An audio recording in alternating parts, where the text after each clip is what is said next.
Charles Dominic, who's going to discuss procurement talent management.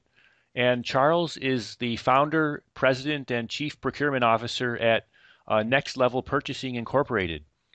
So, Charles, it's great to speak with you today. Can you first provide a brief background of yourself? Sure, Dustin. It's great to speak with you today as well, and thank you very much for this opportunity. Um, Background on myself, for the past 16 years, I have been leading the Next Level Purchasing Association in providing training and certification to procurement departments and procurement professionals throughout the world.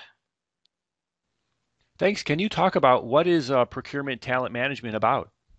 Sure. I mean, to be concise about it, procurement talent management is recruiting, training, and retaining uh, good folks to conduct procurement activities for an organization.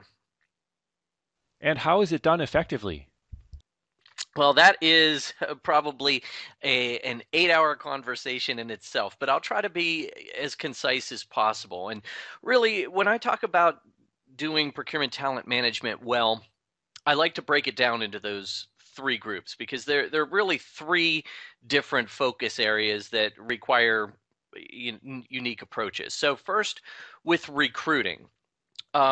Recently, as we've been evaluating procurement talent management, we've seen kind of a radical new approach emerge. So there was always been a traditional approach to recruiting where you're looking for procurement professionals who have experience in the industry of your organization, that they had procurement experience and they had experience buying the same products and services that they would be buying in the hiring company. And that approach obviously had its advantages. If someone is loyal to an industry, that's fantastic. You have a good chance of having them be excited about the job and staying in the position for a long period of time. There's less risk of mistake if someone has procurement experience. It's one of those fields where you often learn as you go.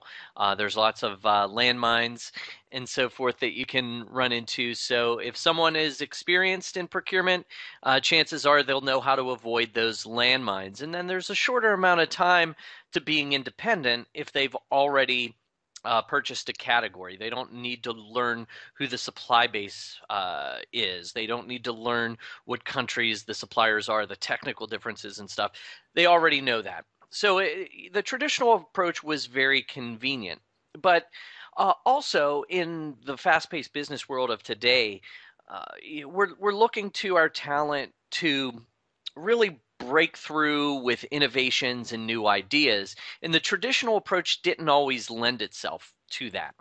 And combine that with the fact that millennials are entering the workforce, makes this a very interesting time for change. So, the radical approach to recruiting procurement talent is where instead of just looking for those characteristics that I described in the traditional approach, now hiring managers are putting more emphasis on finding people who have personalities that fit the corporate culture, people that have influential charisma, since in many cases, procurement is a center for transformation and an organization that looks to build consensus, and that they have intellectual potential. Uh, you want people, even if they've never had procurement experience, to be able to learn procurement and learn procurement quickly. So that's a radical approach that we've seen taken. But really, what I feel that to do things right, you need kind of a hybrid approach between the traditional approach and the new radical approach. They're not mutually exclusive. You can find people with the experience you need with these kind of soft skills and characteristics in the millennial generation that you have. So that's the recruiting piece. In terms of the training piece, a key to that is to really have a plan. And we see some organizations struggle with this because in years past, procurement training was thought of as, one day of showing someone how to create a purchase order in the computer system. Procurement today is much more complex. There's a lot more competencies that someone has to master in order to achieve success. So we recommend having a plan, identifying what the competencies that are needed are, identifying what the competencies that the talent has are, and determining a way to fill those gaps. And at the Next Level Purchasing Association, we do provide some tools to help identify those things. And then finally, the retention model. You know, basically, as the millennial generation comes in, we're seeing and predicting a very mobile workforce. Folks who don't have necessarily a lot of loyalty to their companies, but people who want to move forward and move forward quickly. So, a procurement leader has to focus on things like having a compatible culture or building a compatible culture that kind of meets the needs of the organization and meets the needs of the talent. A job rotation program is very helpful, where today's millennial generation, they want to feel like they're always advancing, always on the move, and maybe you can't promote them to chief procurement officer within a year, but a job rotation program keeps them from getting bored in buying the same thing, working with the same people.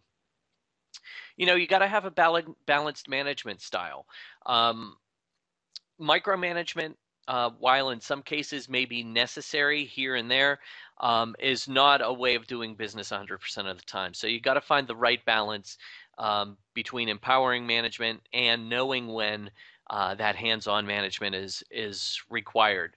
Um, you also have to focus on helping employees reach their potential. It's not just about getting the organization's goals met. It's about getting the organization's goals met by retaining the people and having that continuity of talent so that you can help the employees reach their potential while they're helping the organization reach their potential. And then just, praise is certainly important.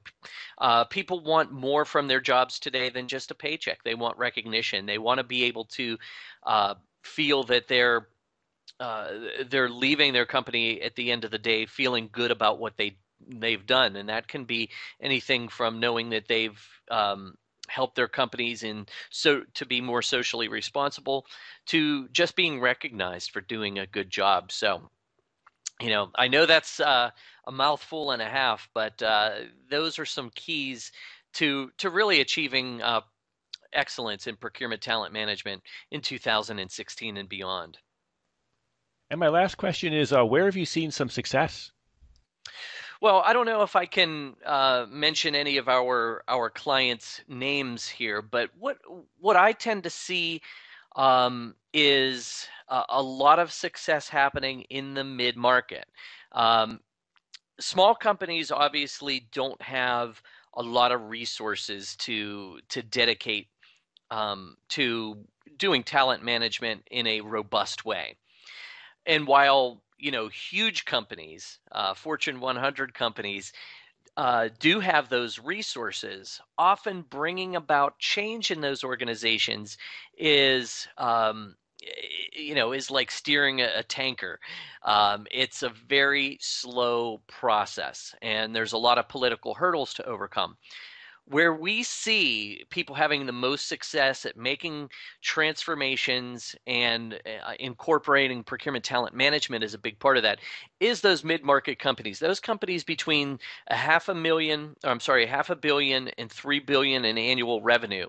These organizations have resources to do things right, and they're not so big that it takes an act of Congress to make change. So that's where we're seeing a lot of good things happening in terms of procurement talent management. And thanks, Charles, for sharing today. Thank you very much, Dustin. It was a pleasure joining you today, and I appreciate the opportunity.